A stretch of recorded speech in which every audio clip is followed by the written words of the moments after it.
volgende onderdeel, nadat we de lijnen hebben gezet op het hout, en de markeringen van waar welk deel komt. Dus dat zijn nummeringen van plaatsen in het gebouw. Dat kunnen we hier op de maquette zien. Die nummeringen komen hier terug of staan hierop aangeduid. We hebben hier een gebiente 1.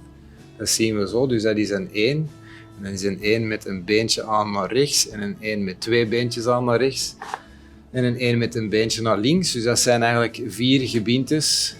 Midden, links, rechts, aangeduid door die tekens. En dan hebben we een gebiente 1, een gebiente 2 en een gebiente 3. De nummering vinden we terug op de delen waar we al centerlijnen hebben opgezet. Daarvoor. Dus we hebben hier gewoon 3 en 2 keer rechts. Dat is het gebiente 2 keer rechts. Dus dat is dit gebiente van het gebouw dat we eigenlijk hier hebben uitgelegd.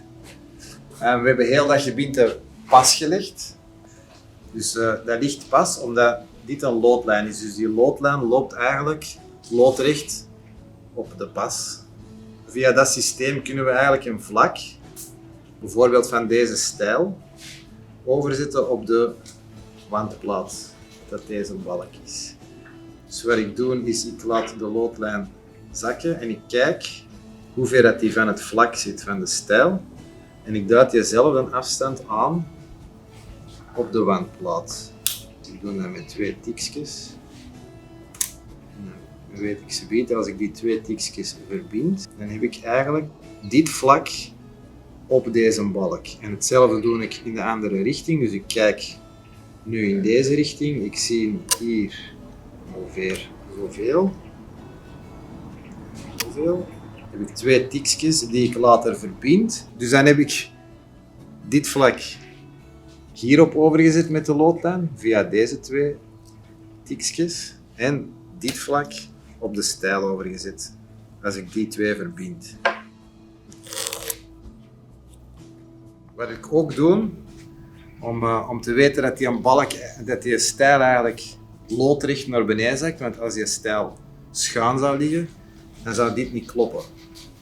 Ik werk met een loodlijn, dus die staat loodrecht op die centerlijnen. Dus die centerlijnen moeten pas liggen.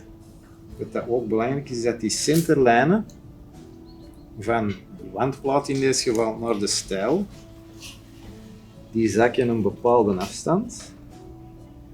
Kan ik met de passer. En die afstand moet hetzelfde zijn op de grondplaat. Dus ik kan hier nog eens nakijken. En dat klopt. Dus dan weten we dat die stijl zo ver zakt. En dan hebben we de centerlijnen om hier een gat op aan te duiden. We gebruiken dan die centerlijn als center voor het gat. En we gebruiken hier de centerlijn als center voor de pen. De volgende stap is de pennen en de gaten aanduiden. Dit stuk hebben we al gedaan in een ander spand. Dus we hebben de schouderraakvlakken aangeduid. Die gaan we nu verbinden om al de nodige informatie op het hout te zetten zodat de verbindingen kunnen uitgesneden worden. Ik verbind nu al de punten die ik heb uitgetekend. De breedte van de pen is 30 mm. Dus in principe, mijn winkelhaak is 15 mm. Kan ik van de centerlijn 2 keer 15 mm meten, dan heb ik 30 mm.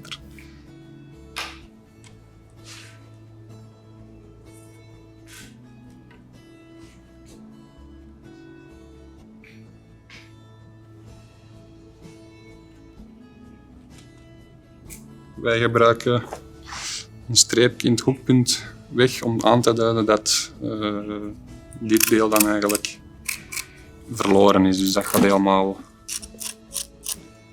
weggesneden worden. En dan blijft de pen over. De lengte van de pen is 75 mm.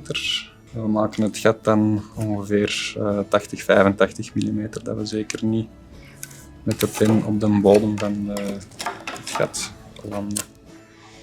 Maar we hebben afgesproken dat we op de lijn die de lengte van de pen aanduidt 2 streepjes zetten.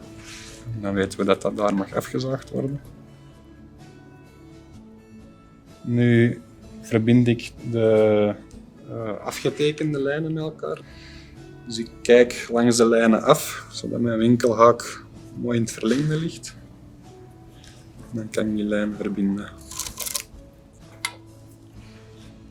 De lengte van de pen is ten opzichte van de aslijnen loodrecht.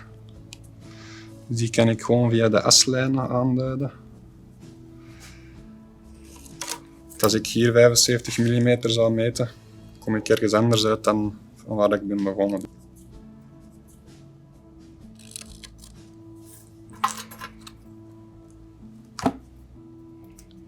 In dit geval zit hier een schuin vlak.